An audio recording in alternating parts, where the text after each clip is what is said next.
A raid by the FBI on a former president and likely presidential candidate again on his residence at Mar-A-Lago. The FBI swooped into Mar-A-Lago. Almost hard to believe when you first see the headlines, but this is the country we live in now. This is the reality of dealing with the Biden regime, the thuggishness and the political Praetorian acts of the FBI.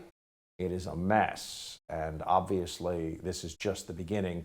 Here was President Trump's response to the raid on Mar-a-Lago.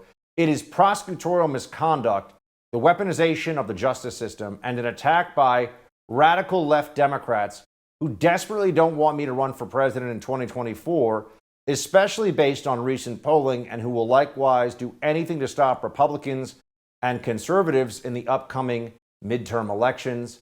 Such an assault could only take place in broken third world countries. I mean, that is what a lot of people are thinking about with this.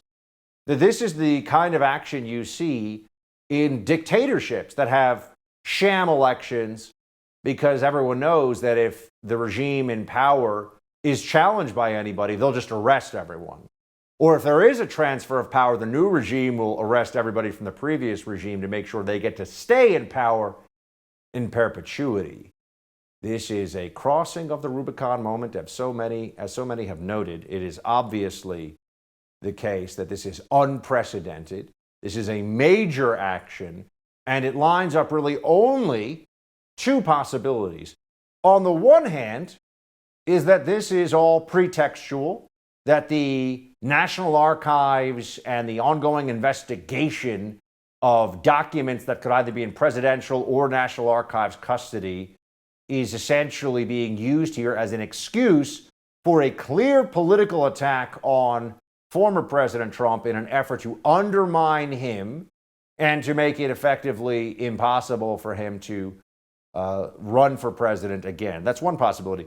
The other possibility is that they are going to unveil, or already have, an indictment waiting for President Trump, that they will bring criminal charges against the former president. This would be the first time in history that would be the case.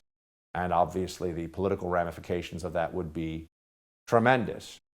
What does and earth-shattering, and honestly pretty terrifying too, but we'll see where this all goes.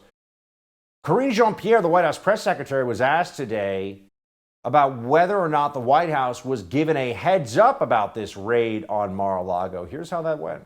The FBI is serving a search warrant on the former president's residence in Florida. Was the president or anyone at the White House aware of that search warrant, or has anyone at the White House or the president been briefed in the aftermath of that search warrant being executed? No. The president was not briefed, was not aware of it. No one at the White House was given a heads up. No, that did not happen. No, not briefed, no heads up, nothing. Really?